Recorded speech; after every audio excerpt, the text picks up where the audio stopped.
We welcome the convening of this special session, which demonstrates the Human Rights Council's commitment to fulfilling its mandate to address urgent human rights concerns and situations. Indeed, the recent events in Syria warrant the Council's urgent attention. Information gathered since mid-March paints a disturbing picture: the widespread use of live fire against protesters, the arrest, detention, and disappearance of demonstrators, human rights defenders, and journalists, the torture and ill-treatment of detainees, the sharp repression of press freedoms and other means of communication, and attacks against medical personnel, facilities, and patients. Yet even these deplorable practices have been exceeded over the past week. According to reports, entire towns have been besieged. Tanks have been deployed and shelled densely populated areas. The delivery of food has been impeded.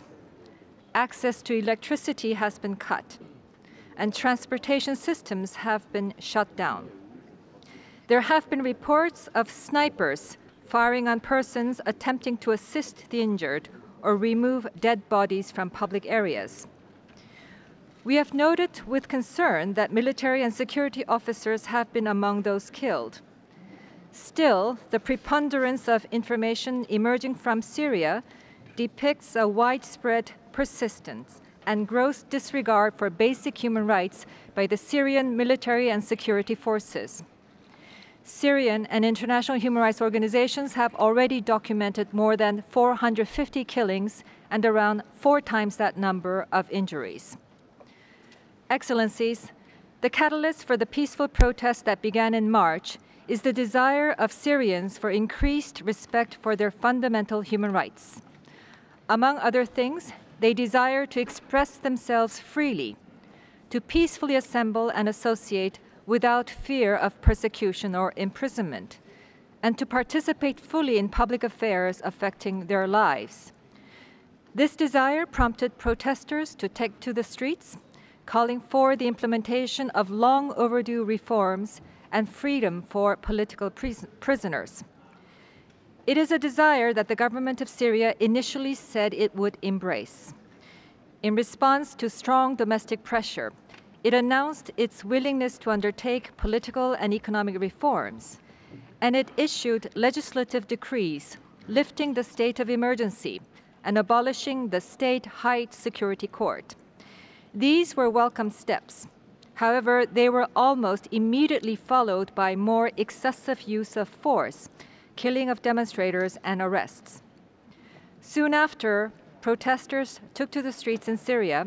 The High Commissioner called on the government to draw lessons from recent events across the Middle East and North Africa. These clearly demonstrate that violent repression of peaceful protest does not resolve the grievances of the people. On the contrary, it risks creating a downward spiral of anger, violence, killings, and chaos. And it intensifies the people's discontent with their leaders. Excellencies, allow me to recall that Syria is a state party to nearly all of the core international human rights treaties, including the International Covenant on Civil and Political Rights. Thus, Syria must ensure that the rights to life, liberty, and security of the person are protected in all circumstances, including in the context of efforts to maintain law and order. Let me also recall that Syria has a responsibility to protect its population from crimes against humanity and other international crimes. In this context, I should like to underscore that any official ordering or undertaking of attacks against the civilian population can be held criminally accountable. Such attacks that occur on a widespread or systematic basis may amount to crimes against humanity.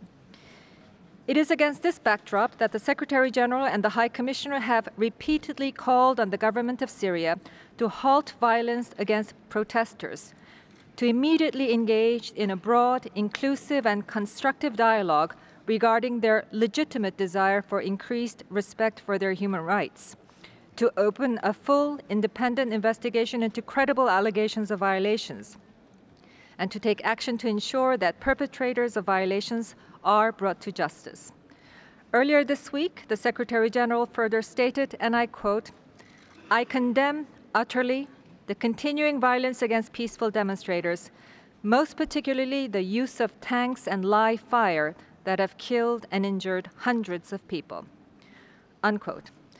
Under the circumstances, the High Commissioner has already started discussions with the authorities about the deployment of a mission to assess the human rights situation in Syria.